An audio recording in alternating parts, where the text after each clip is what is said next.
nothing compares to the wilds of Skyrim.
I'll show you what a real orc can do. Now let's do. How about we catch your breath, have a sip of water, and maybe I can steal a victory kiss or two, eh?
By Ysmir, you won't leave here alive!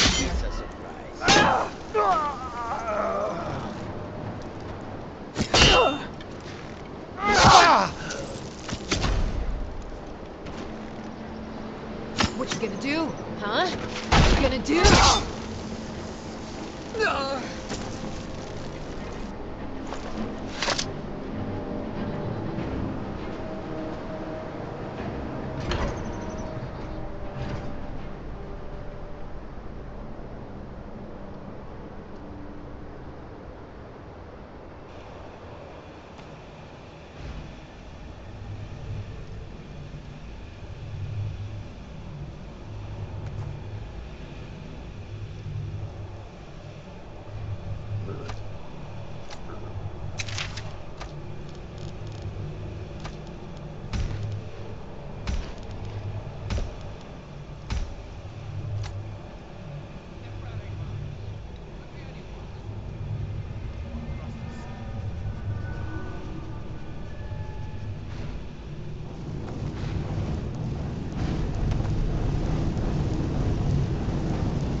Yeah, well, shit happens.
You've got nothing on the Dragonborn! You bastard!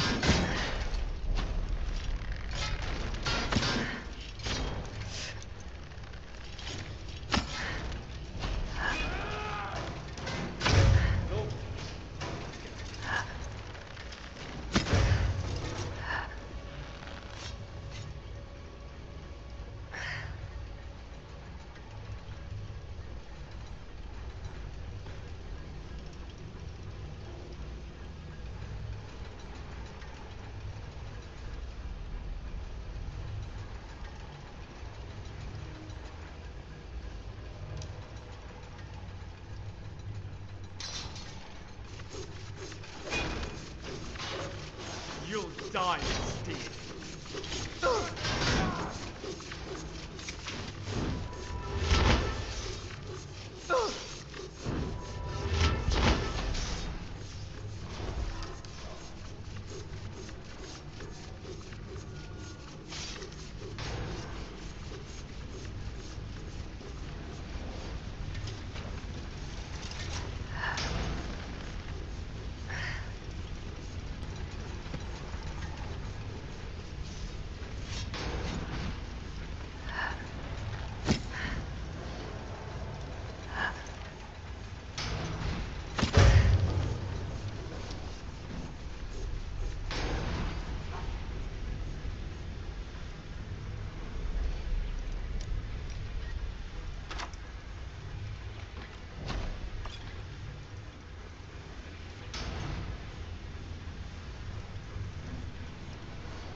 Starting to feel much better now.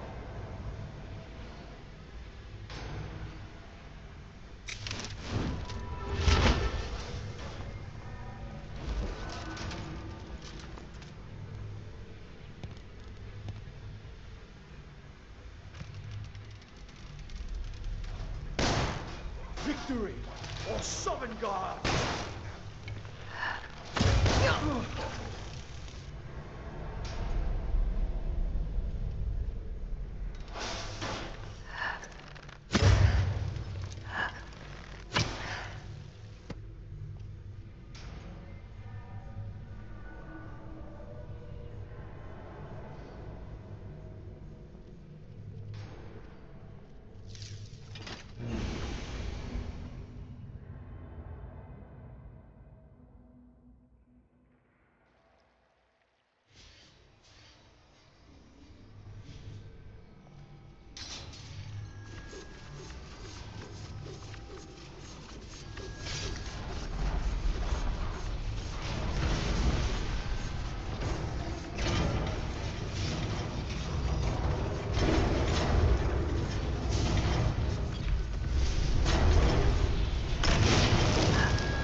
calling? I think we're about to have company of the hostile kind.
Come here and do your worst. What is...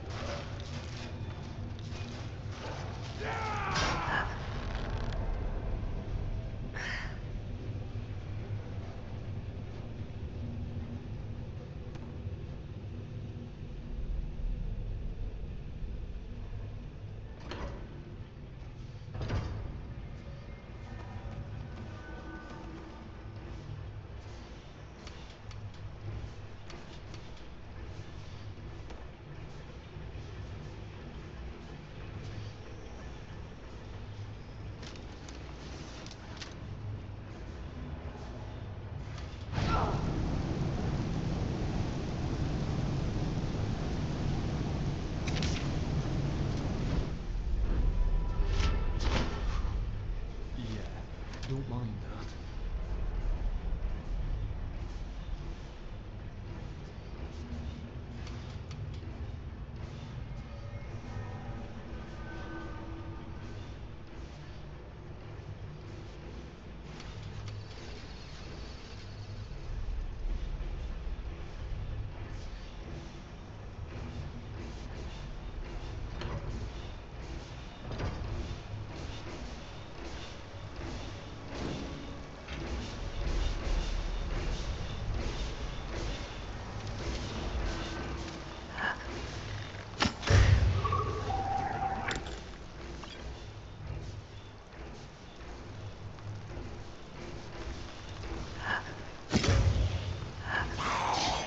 Oi, picking a fight now, eh?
Suddenly ask Quill can detect life and death.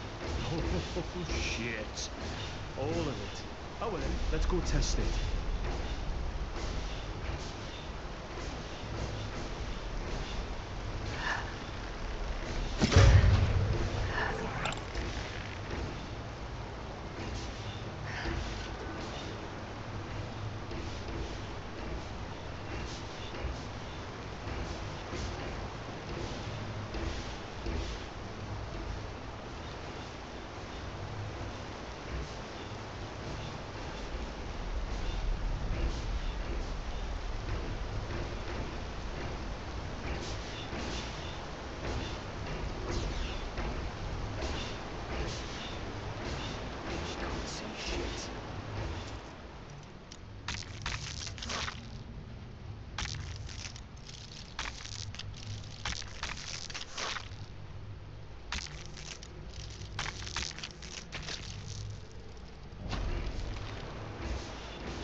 Very peaceful here.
Skyrim is a wild and fierce land. There is beauty here as well, though.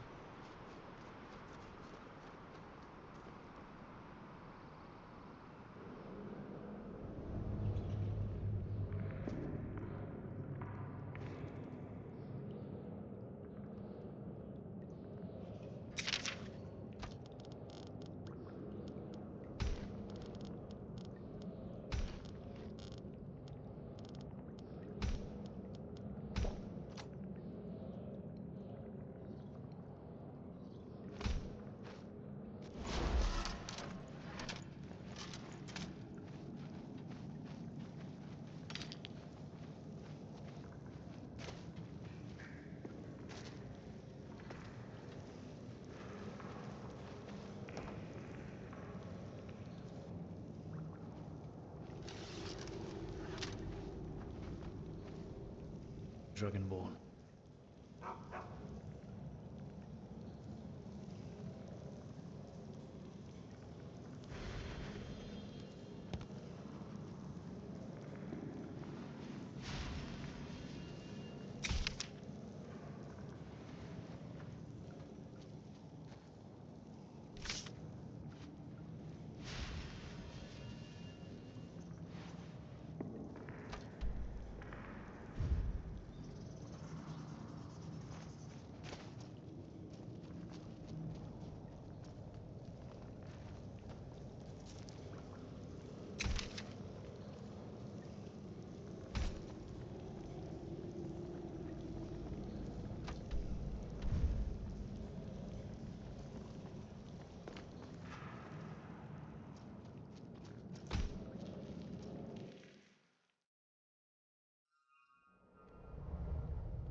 Fucking come on, then!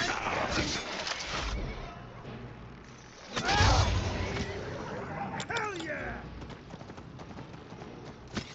Great bloody job!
went very well.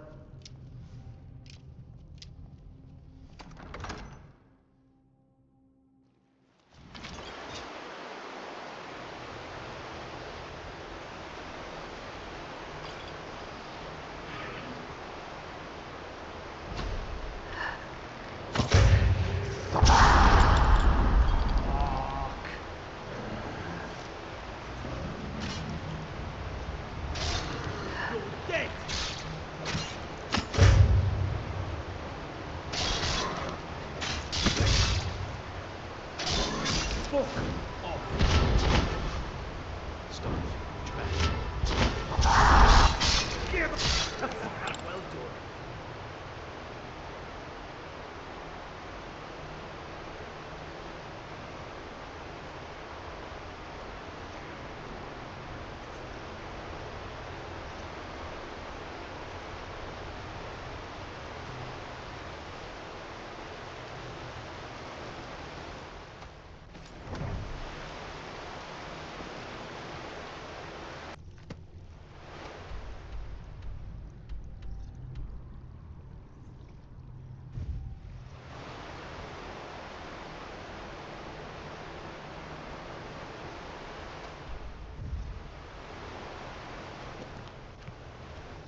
my blade is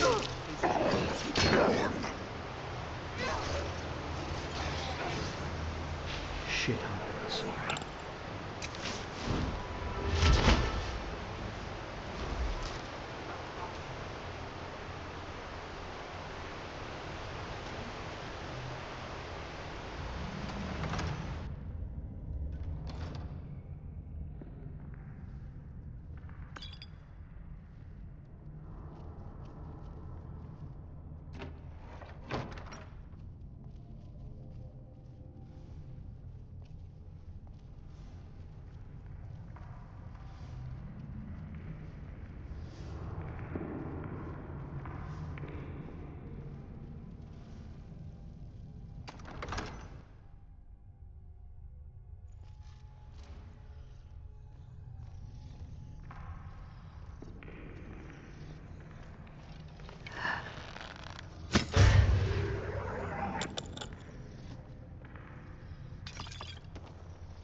If we keep this up, I'm gonna start putting notches on my belt here soon.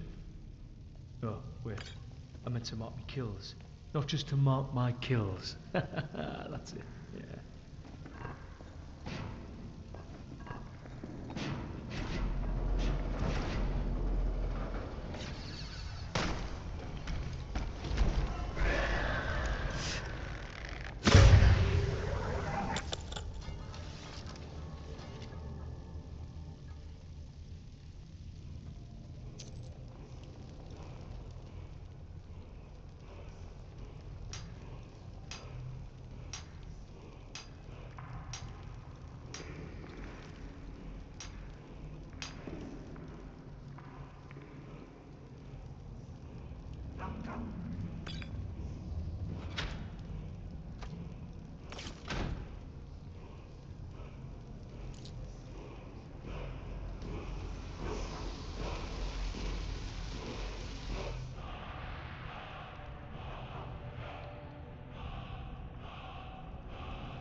Could it mean the return of the Dragonborn? And who among us could possibly hold that on with such power?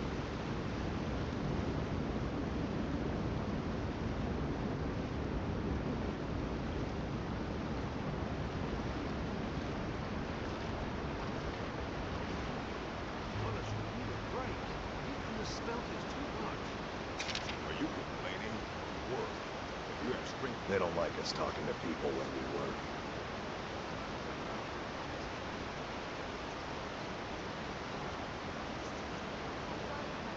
Busy with the smelter. Ever been through Rivenspire in Highmark?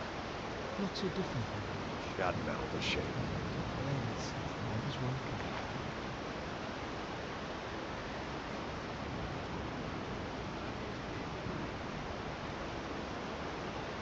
I don't want any of you thieving workers even thinking about stealing any silver.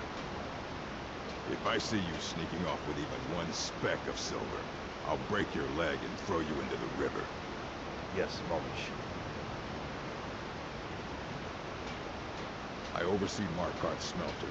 Worker gets out of line, I get him back in line.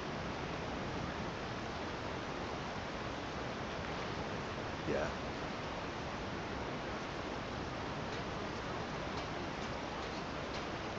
Yeah.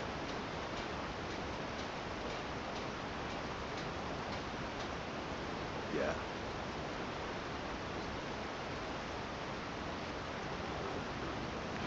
Yeah. Yeah.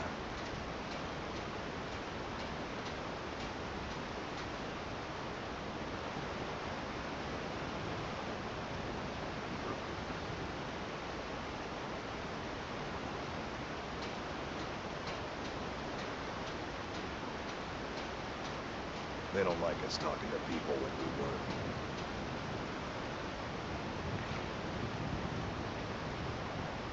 Busy with the smelter.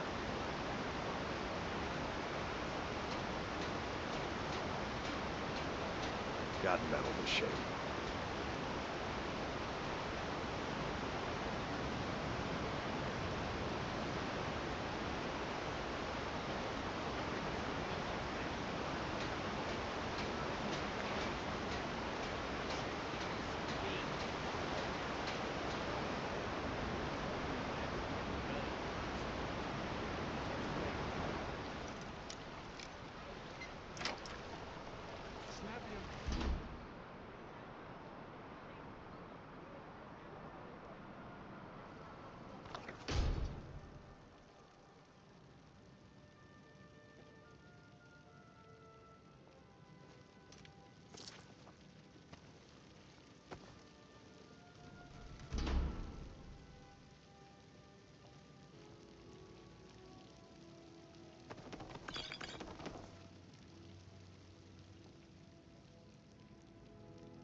Burgess notes, this place, going to spend months here, is impressive and rather comfy to my standards. No name for it, but I think this used to belong to a high-ranking Dwemer noble. We cleaned it up, fixed the plumbing, bought furniture and equipment for it a couple of weeks ago after Calselmo and the Jarl allowed us to pry open the door, saying the whole structure was basically for free. I mean, nobody ever used it for years, said that a couple previous Thanes lived in it. But then this is the low-rent district, only too near where the lowlifes also live. I better tell Strom about the door lock. Letter of proposal.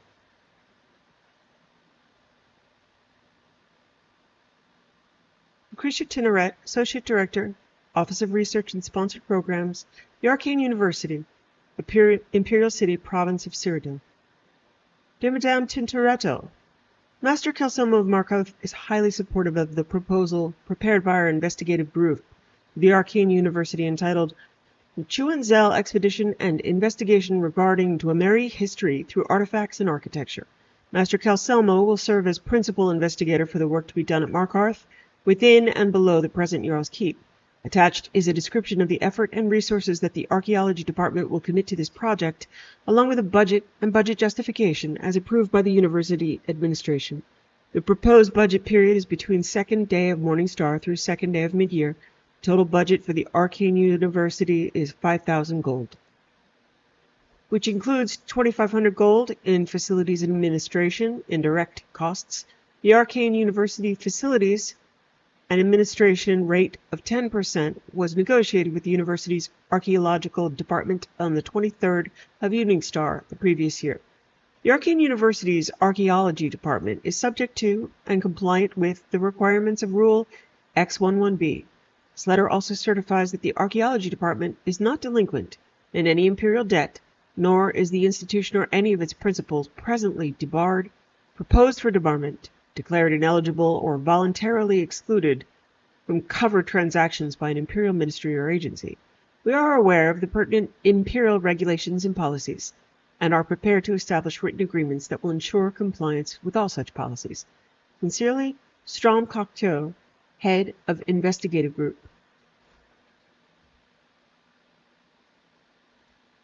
Message from a friend. Crag, as soon as you come out of New Chuanzel with something very substantial, make an excuse you need to go to Riften. Business is business. MF. Stalvin's message. Sorry if we're not here, but anybody looking for us should head to Ninchuadzel. We have to spend a few days down there, so expect us to be back in less than a week. Big work to do, but we're not telling anyone. But don't enter the excavation site unless you get permission from Calselmo first. Stalvin. Untranslated Dwemer text. Following will require some translation.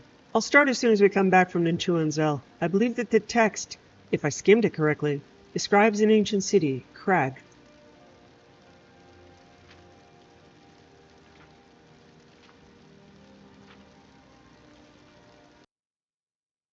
"36 Lessons of Vivek, Sermon 8. And presently Nerevar and Vivek were within sight of the capital in the four corners of the House of Troubles, and knew that it was not time to contest them. The caravan musicians made a great song of entrance, and the elven gates of the mourning hold were thrown wide. Ayam was accompanied by her husband, State, a flickering image that was channeled by her ever-changing female need.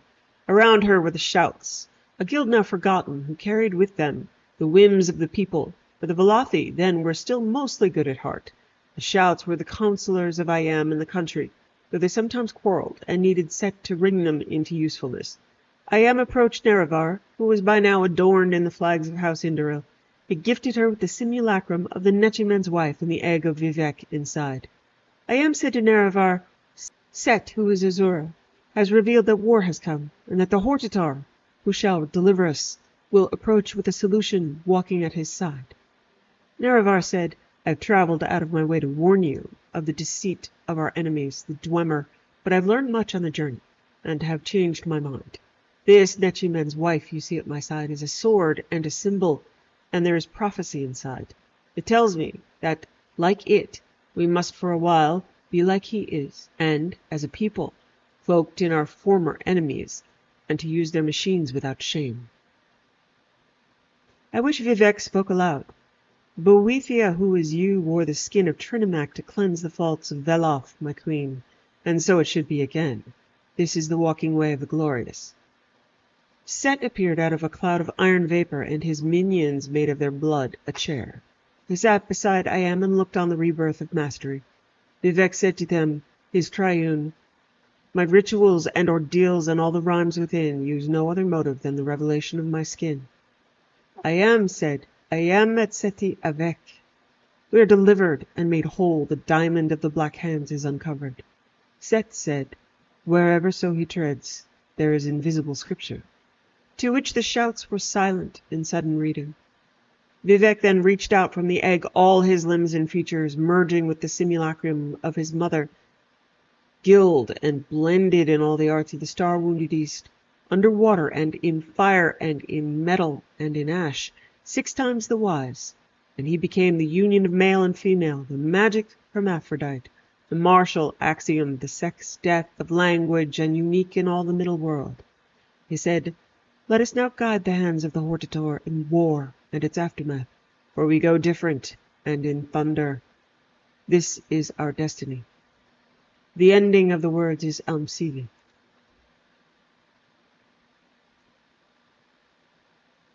For my gods and emperor, a handbook for the imperial cult. What is the imperial cult? The missionary arm of the great faiths, the imperial cult brings divine inspiration and consolation to the empire's remote provinces. The cults combine the worship of the 9 divines, the Aedra, Akatosh, Dibella, Arche, Zenithar, Mara, Stendar, Kinnereth, and Julianos, and the Talos cult, veneration of the divine god-hero Tiber Septim, founder and patron of the empire.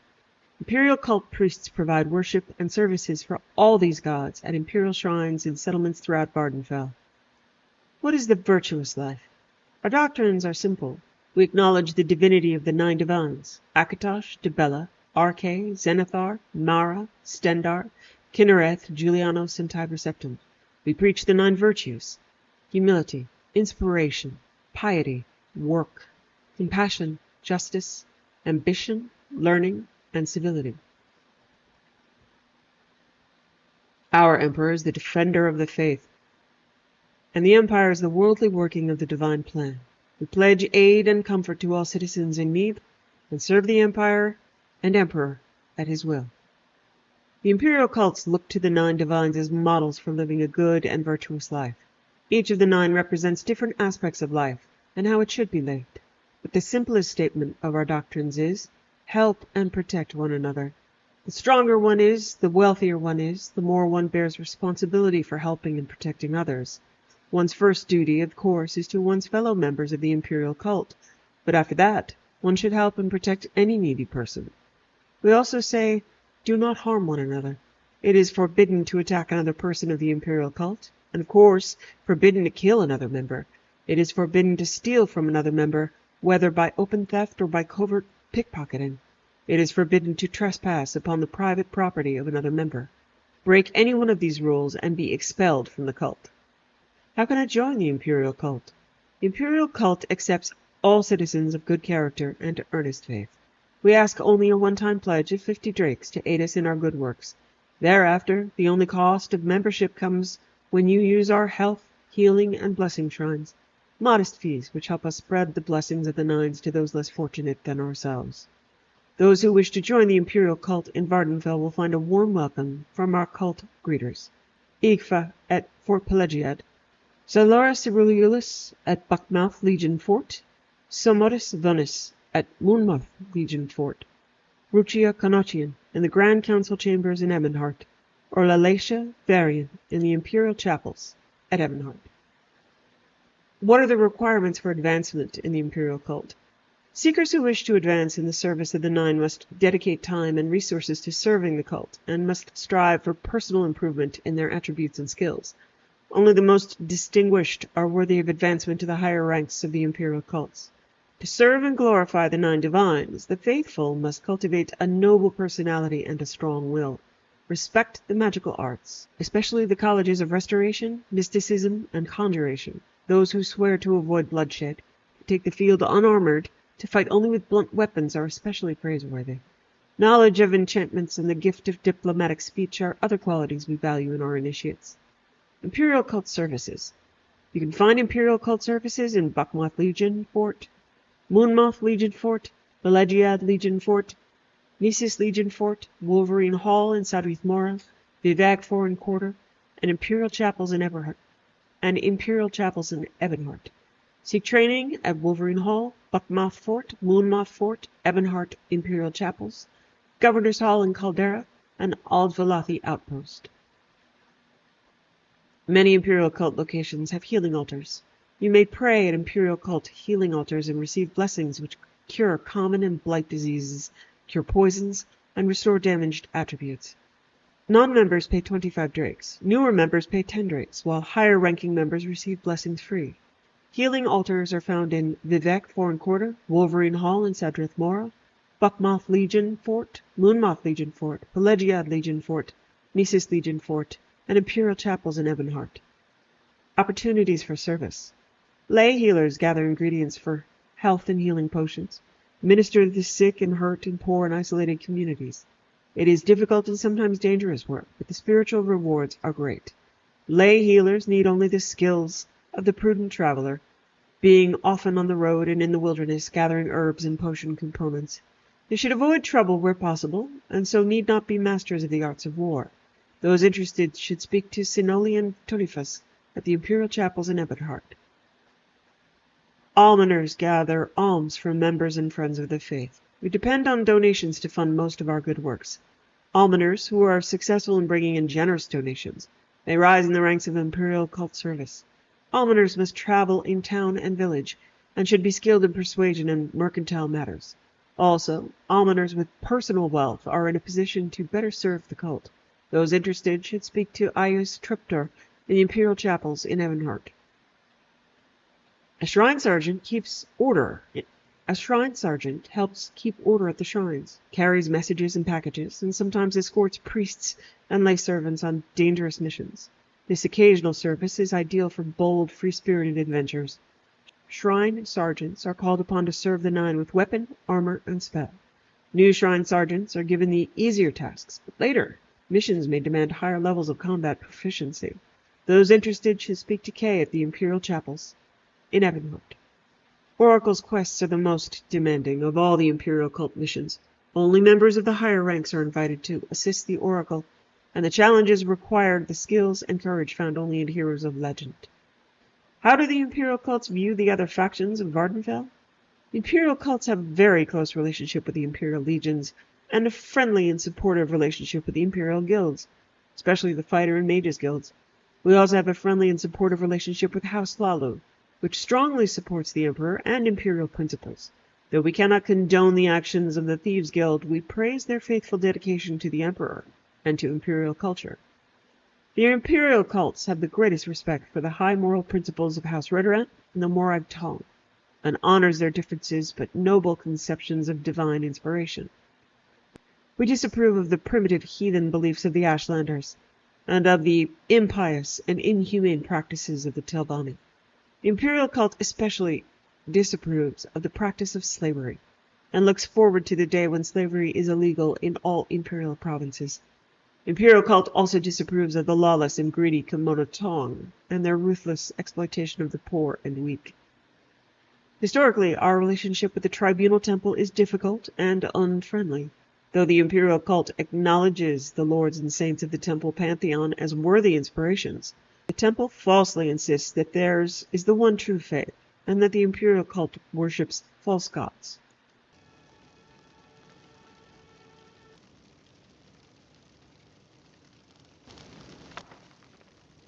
Brief History of the Empire by Stronica Thash III, Imperial Historian. A description of events in the history of the Empire. Part 3.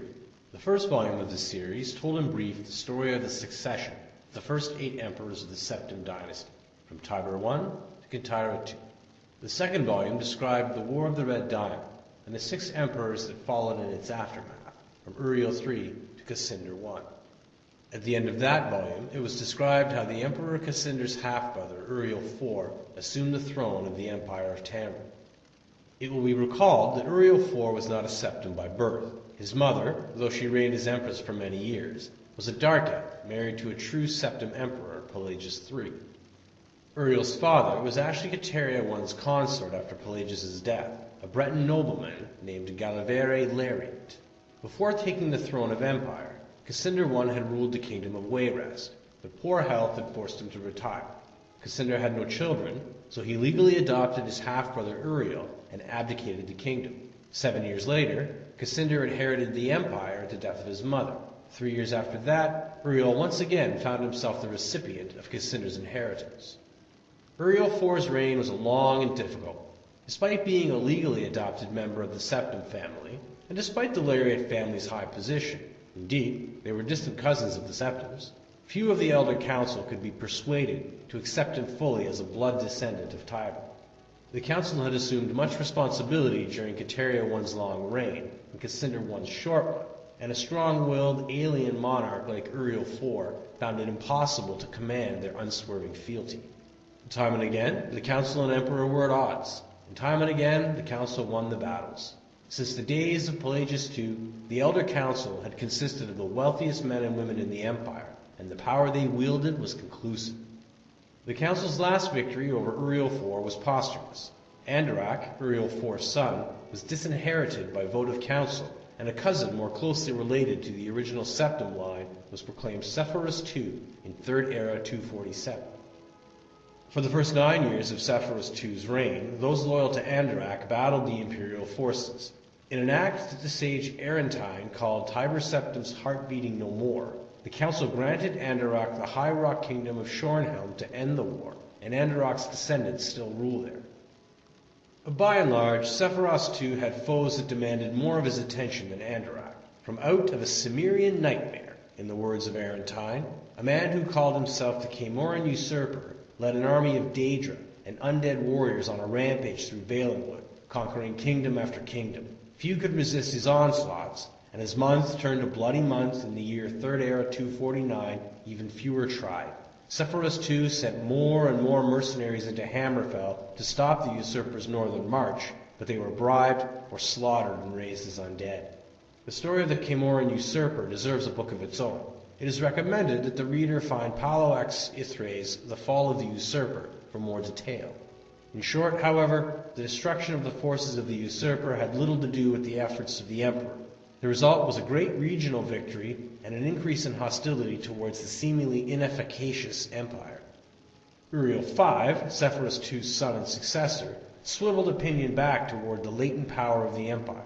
Turning the attention of Tamriel away from eternal strife, Uriel V embarked on a series of invasions beginning almost from the moment he took the throne in 3rd Era 268. Uriel V conquered Roscrea in 271, Cathnoque in 276, Ineslia in 279, and Esroniet in 284. In 3rd Era 288, he embarked on his most ambitious enterprise, the invasion of the continent kingdom of Akavir. This ultimately proved a failure, for 2 years later Uriel V was killed in Akavir on the battlefield of Iadnith. Nevertheless, Uriel V holds a reputation second only to Tiber as one of the 2 great warrior emperors of Tamriel. The last 4 emperors, beginning with Uriel V's infant son, are described in the 4th and final volume of this series. Brief History of the Empire by Stronicotharge III, Imperial Historian. A description of events in the history of the Empire. Part 4. The first book of this series described, in brief, the first 8 emperors of the Septim dynasty, beginning with Tiber I. The second volume described the War of the Red Diamond and the 6 emperors who followed. The third volume described the troubles of the next 3 emperors, the frustrated Uriel IV, the ineffectual Sepphoris II, and the heroic Uriel V. On Uriel V's death across the sea in distant, hostile Akavir, Uriel VI was but 5 years old. In fact, Uriel VI was born only shortly before his father left for Akavir. Uriel V's only other progeny, by a morganatic alliance, were the twins Morahatha and Aloysia, who had been born a month after Uriel V left. Uriel VI was crowned in the 290th year of the 3rd Era.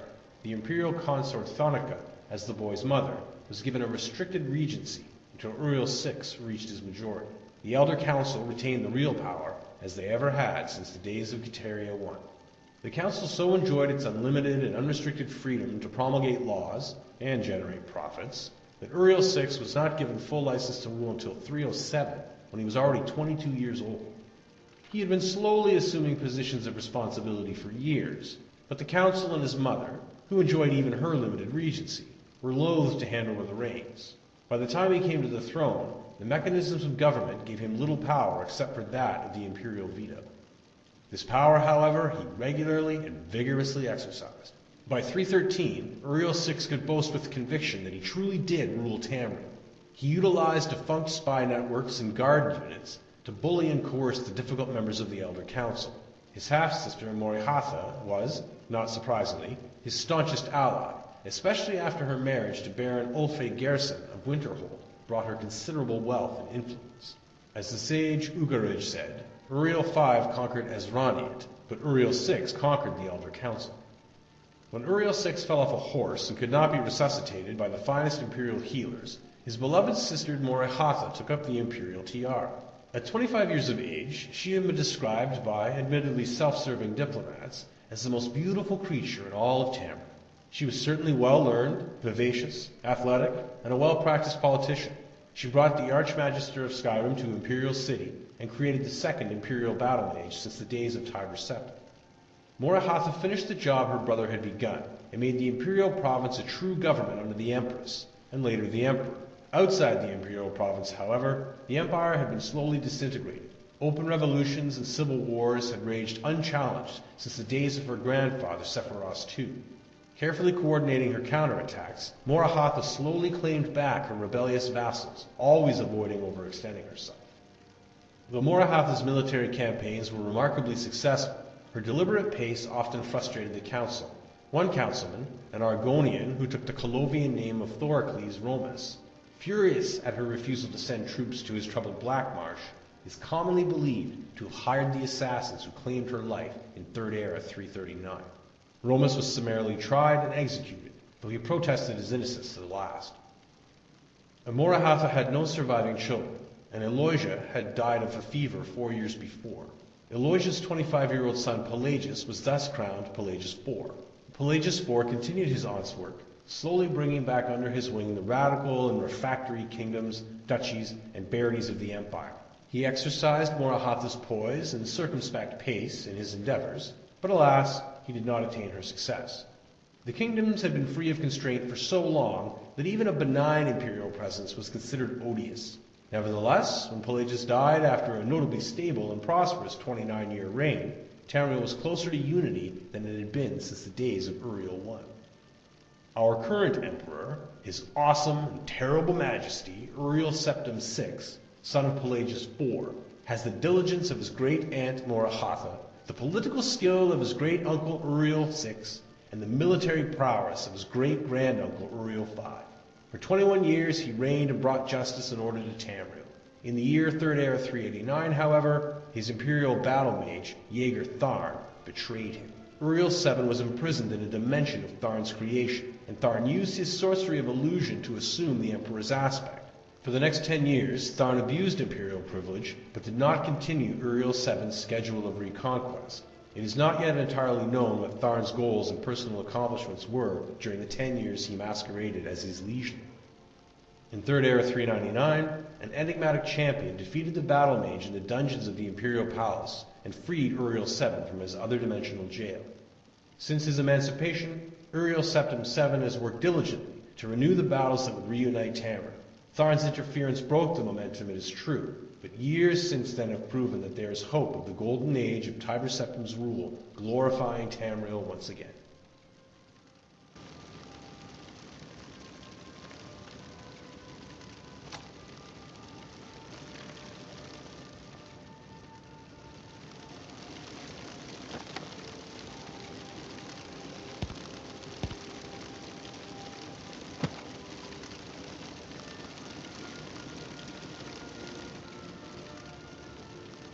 Aye, changeling?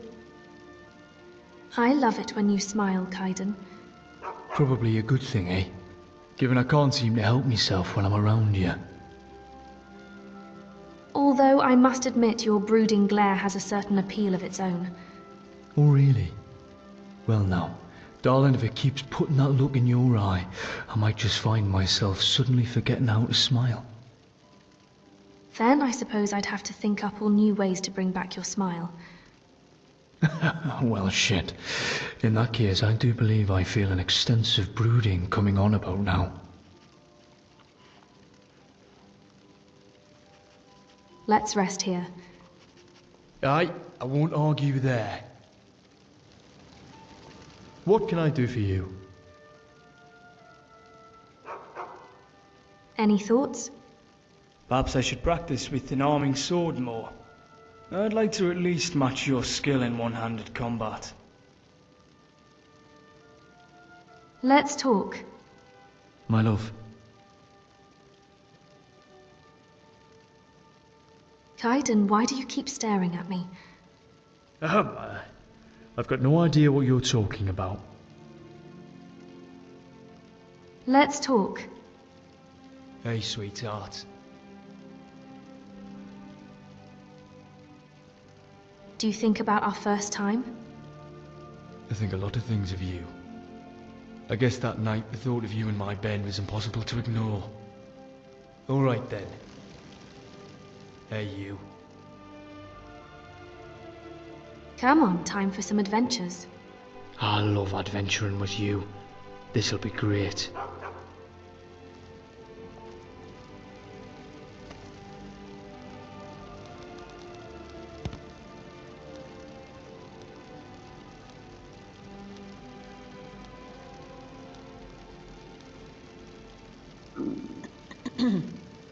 I like it here.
Your lips look cold. Should I warm them up a bit?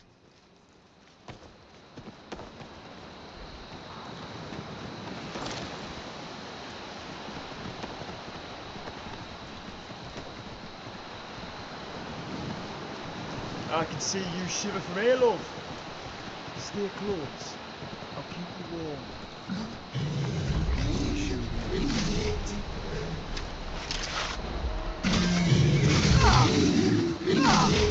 Rudy John.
Notes on tamed rabbit.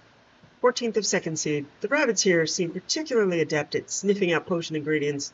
I recently found one nibbling on my thistle plants and managed to capture it. It is my hope that I will be able to train it to lead me to the most bountiful flora. 22nd of second seed.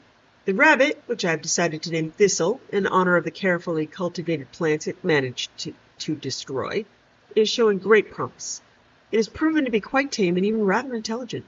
Getting it to respond to commands, however, can be a bit of a trial. I've resorted to plying it with carrots.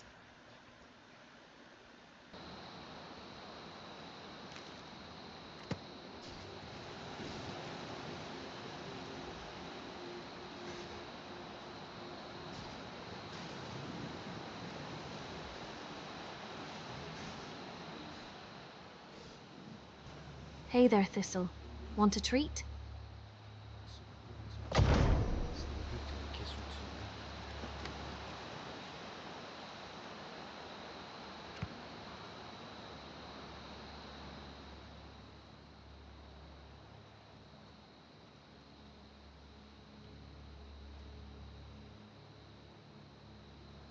Golden Hills Plantation.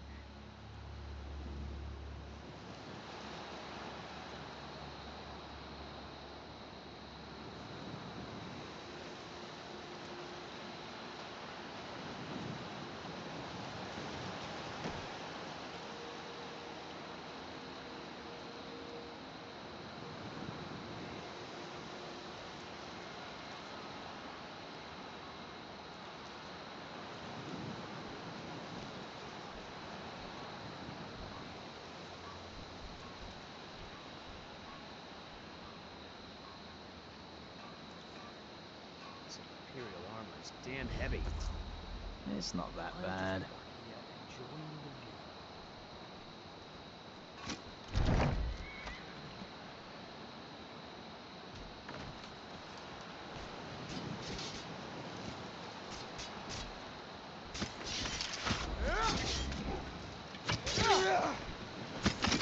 Die, damn you!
Have you ever thought of taking to the sea? Just leaving the world behind?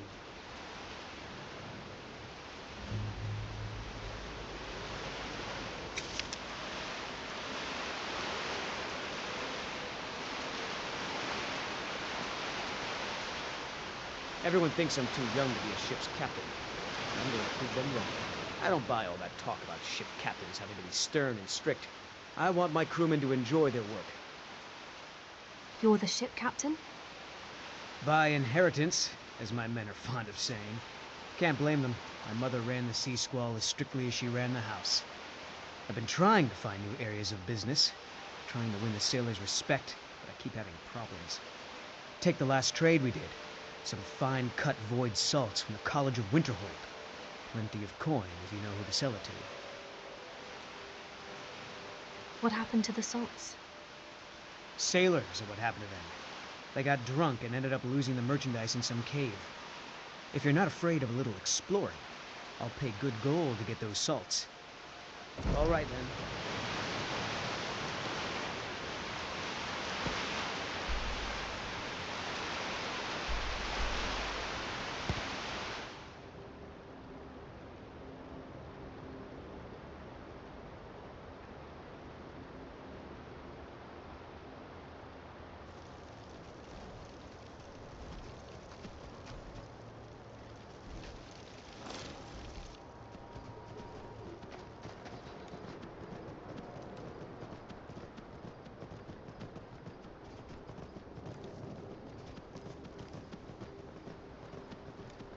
That wildness has a charm of its own.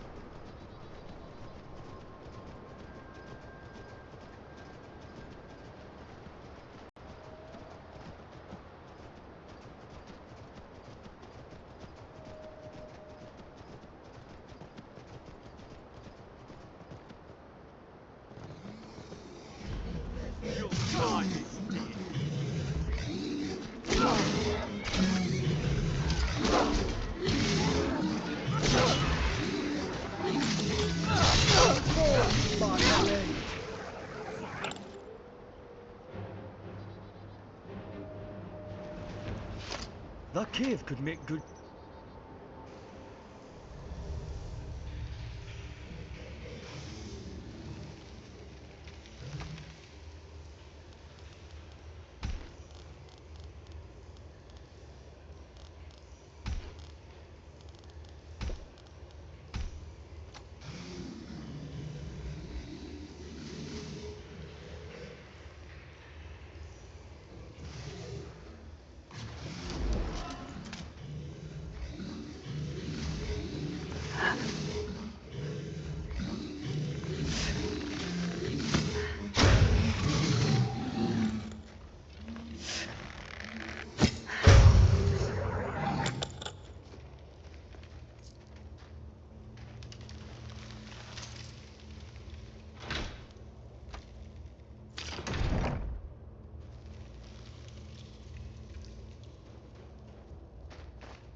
I'm all ears.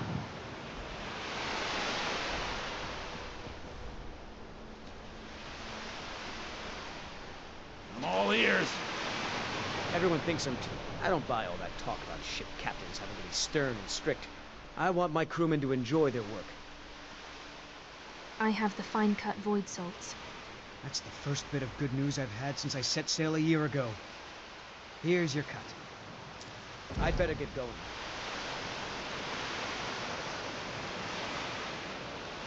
I'm all ears. If those white-front gods can take down the dragon, so could we.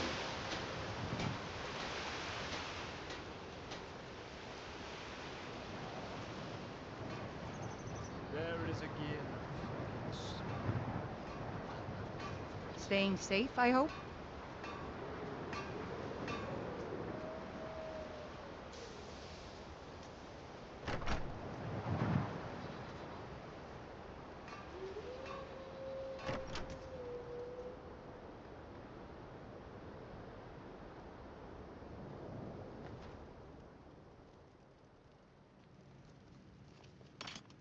Just a servant of Skald the Elder. Not worthy of time or consideration. You're not as dumb as you look. I've helped your people. Then by my right as Jarl, I name you Thane of the Pale. Congratulations. I grant you a personal housecarl, and this weapon from my armory to serve as your badge of office. I'll also notify my guards of your new title. Wouldn't want them to think you're part of the common rabble now. Don't bother me again unless it's important. The Jarl has appointed me to be your housecarl. It's an honor to serve you. All right, then.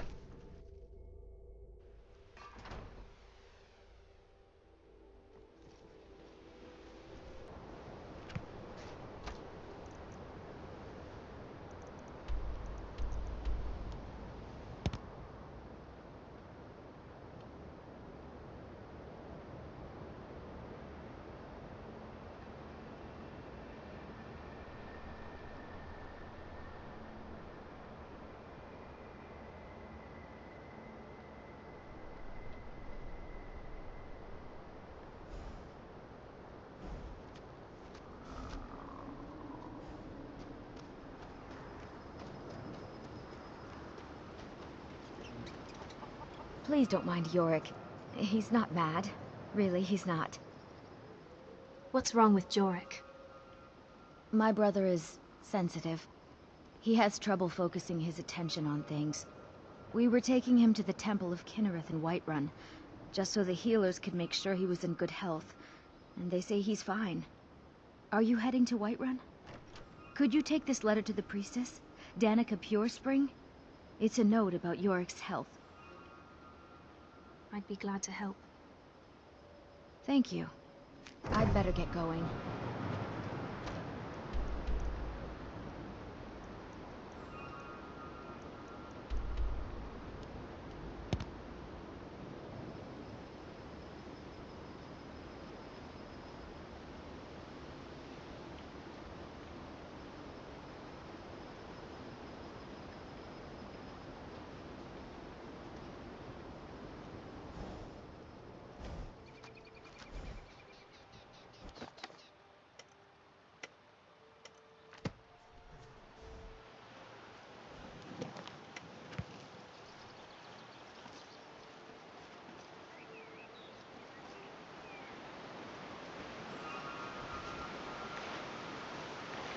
Ah, good to see you again. How'd that delivery go? I delivered the supplies to High Hrothgar. Quite a climb, wasn't it? Anyway, much appreciated. Here, take this for your troubles. Thanks again for the legwork. It's actually quite beautiful here.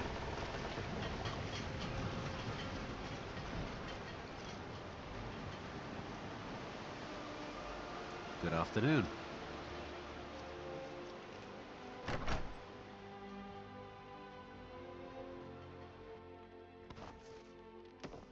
Welcome to the Villamere Inn. If there's anything I can get you, just let me know. What do you need?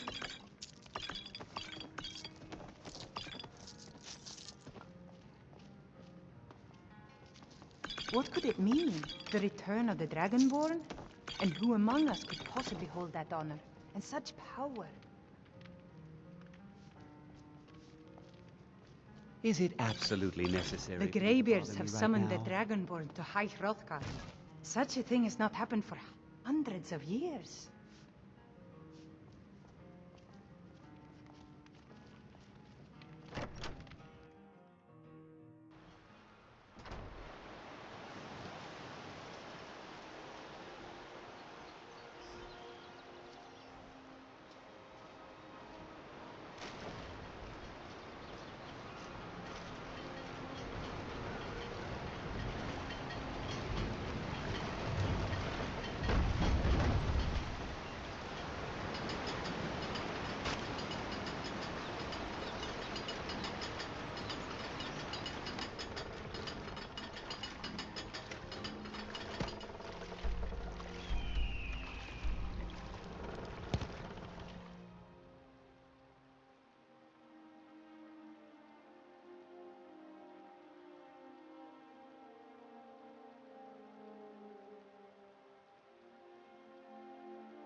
The Greybeards have summoned the Dragonborn to High Hrothgar. Such a thing has not happened for hundreds of years. Got to thinking, maybe I'm the Dragonborn, and I just don't know it yet.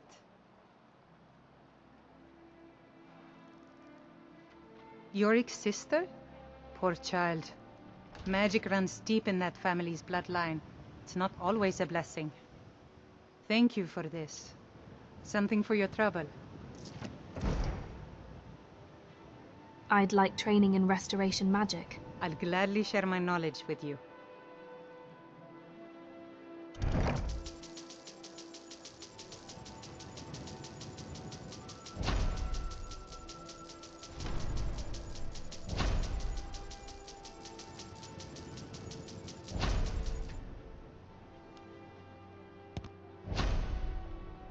Grace of Kinnereth be with you.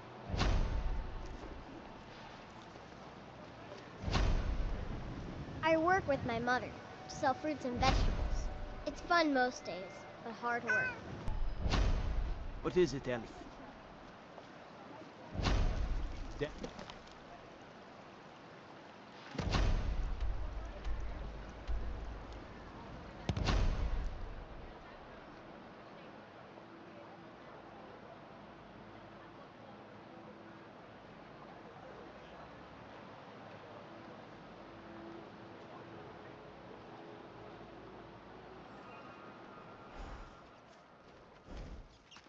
I finally found you. I want to join the College of Winterhold, but I need help with my wards. Can you teach me? Sure, I can teach you. Really? Great. Okay, so first, you raise your ward and I'll throw a little spell at it. That way I can see the right way to do things. Get your ward ready. Come on.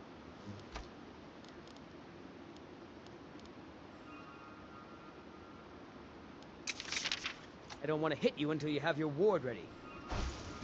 Great. Now I'm going to cast some spells on you. Keep your ward up so I can study it. I think I see what I was doing wrong. All right, that should do it.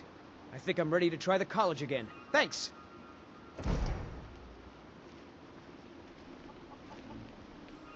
The waiting. The insufferable waiting.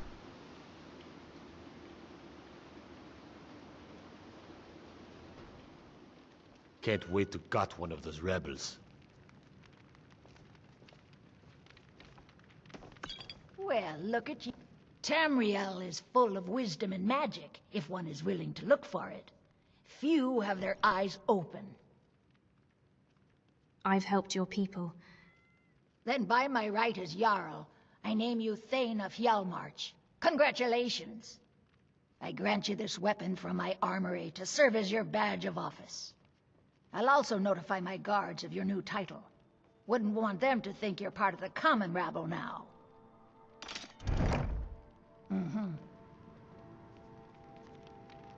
The Jarl has appointed me to be your housecarl. It's an honor to serve you. Until next time.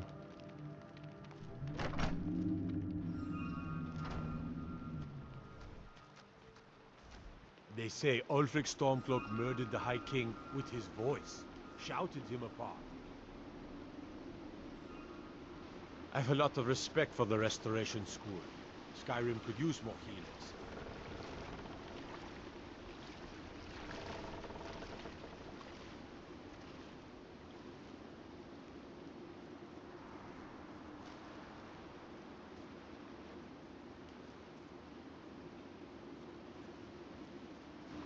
Nothing compares to the wilds of Skyrim.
Need something?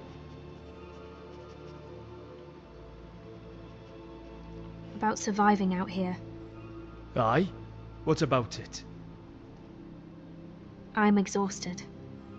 Aye, we ought to make camp. Could you set up a campsite? Alright then. Aye.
You're a bit pale.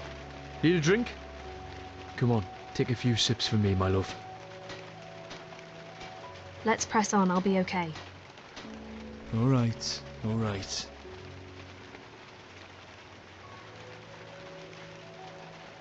Let's talk.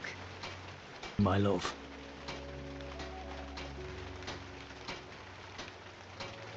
Gaidan, can you make sense of this note? The fuck it says here? 6 sick hicks nick 6 slick bricks with picks and sticks. Yup, aye, that makes sense.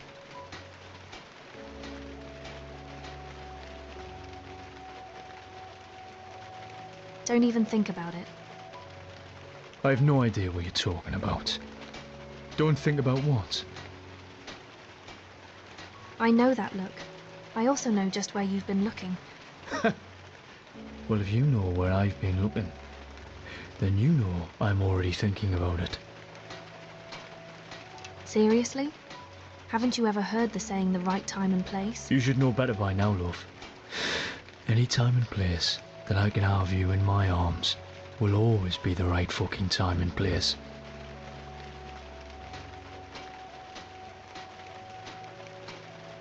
I'm going to get some rest. Mind if I join you? You look tired too, why not join me? We can show Debella what true art looks like.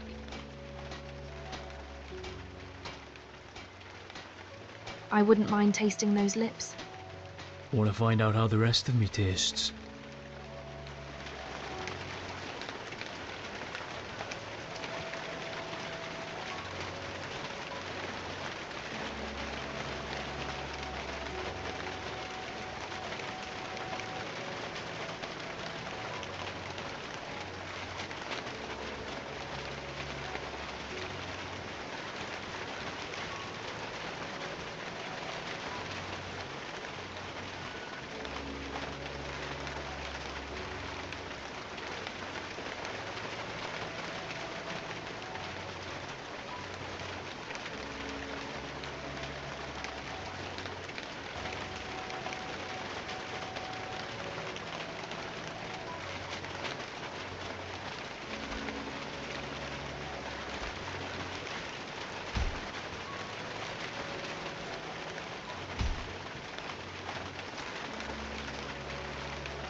Letter from Kaiden.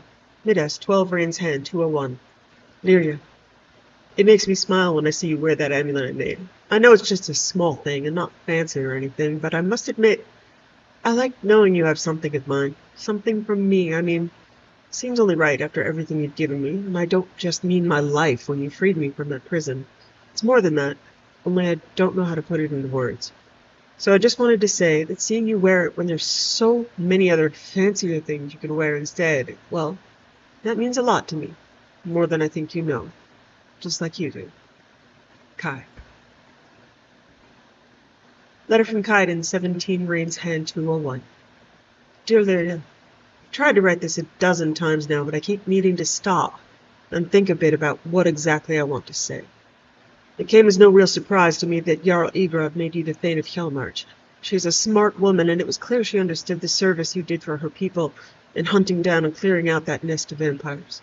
You've ensured all who live within her hold can go about their lives without fear of being preyed on or treated as cattle any longer.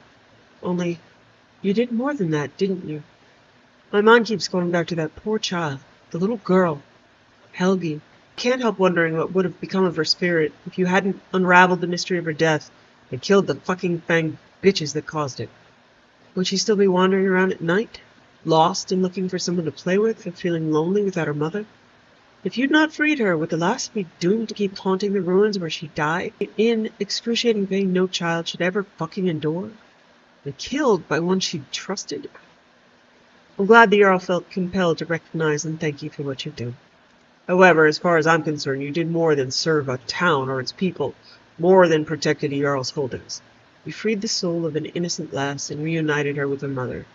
For that, you have my utmost respect and my gratitude. Kaiden.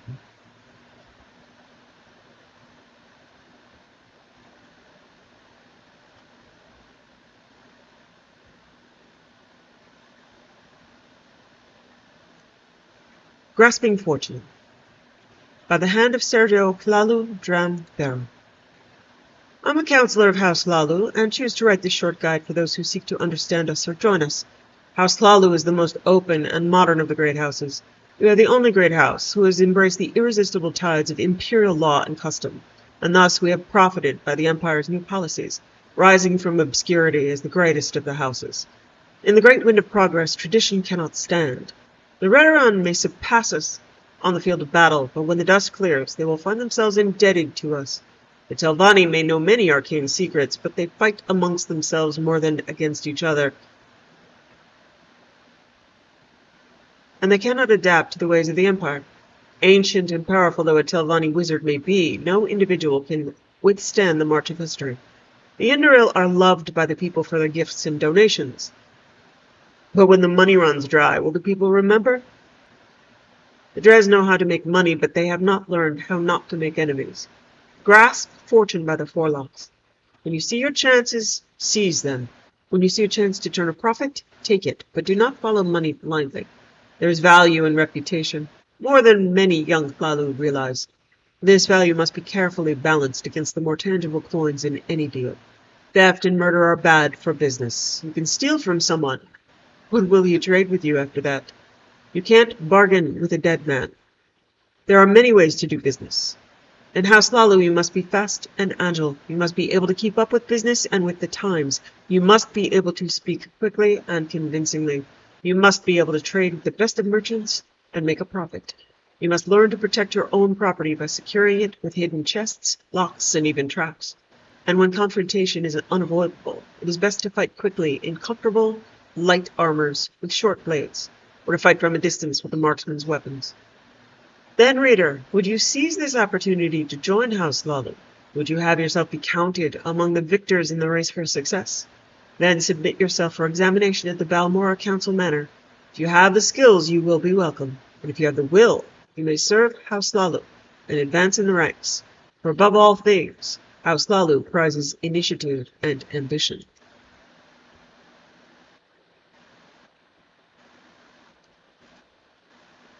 Holidays of the Iliac Bay. An overview of Breton and Redguard holidays commonly celebrated in the Iliac Bay region. By Theth E. The region of the Iliac Bay has a rich history, and not surprisingly, a number of holidays unique to it because of this history. The Breton and the Redguard cultures have many similarities, but just as many distinctions. An analysis of the holidays is one way to study the people. As any school child could tell you, the Redguards are a relatively new culture to Tamriel. Their arrival from their homeland is actually well reported, though it occurred several thousand years ago. In the 808th year of the First Era, Hammerfell was a great desert encompassed by almost impassable mountains, unclaimed and unwanted. Many of the holidays extant in modern Hammerfell seem to be direct translations of the older Redguard festivals before their migration to Tamriel. The orgiastic seasonal celebrations seemed unusual in a province with few changes in the weather from month to month. Yet on the 28th of Sun's Dawn, the Red Guards of the Banthan jungle celebrate Arduras Na to relieve the wintertide lethargy. On the 1st of mid-year, the people of Abibnongora celebrate Rig Rizim in honor of the sun, which no normal Red Guard worships on this day. Similarly, on the 29th of Sun's Height, the festival in the desert called Fiery Night seems almost perverse in such an environment. The Kuma al-Seri on the 11th of last seed in Sentinel has been translated as a harvest thanksgiving, but many scholars have suggested that it was once a springtide holiday. Similarly, the Feast of the Tiger in the Bantha on the 14th of last seed was probably once a religious holiday to a tiger god instead of a Thanksgiving. Other old Redguard holidays have either been acknowledged as part of the old culture or adjusted to fit with the climate of Hammerfell. The Serpent's Dance, for example, of Satakalam, is patently an old festival honoring a serpent god of the homeland who evidently did not survive the journey to Hammerfell. The significance of the date, the 3rd of Sun's Dusk, has been lost with the serpent's priests. Baranth Dol on the 18th of Evening Star and Chilla on the 24th of the same month are both New Year's festivals.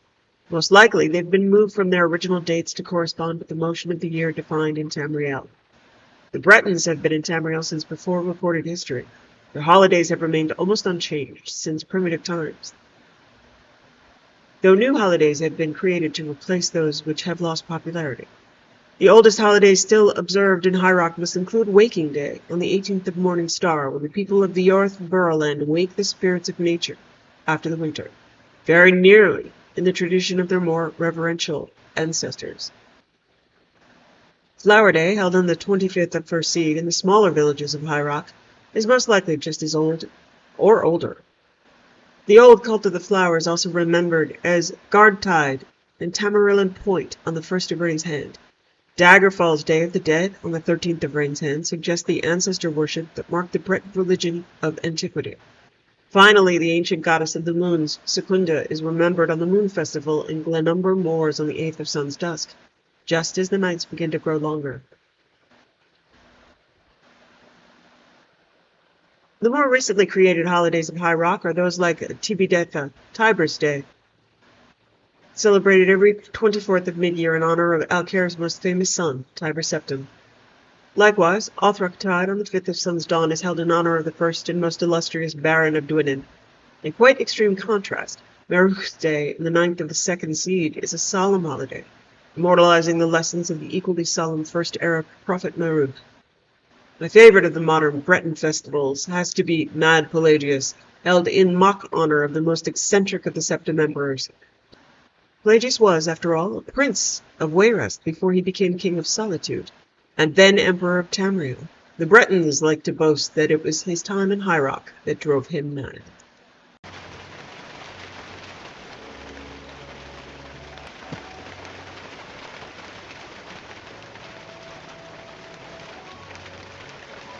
I heard someone in a shop the other day talking about getting their cat a ball of yarn to play with. I wonder if Cat would like one.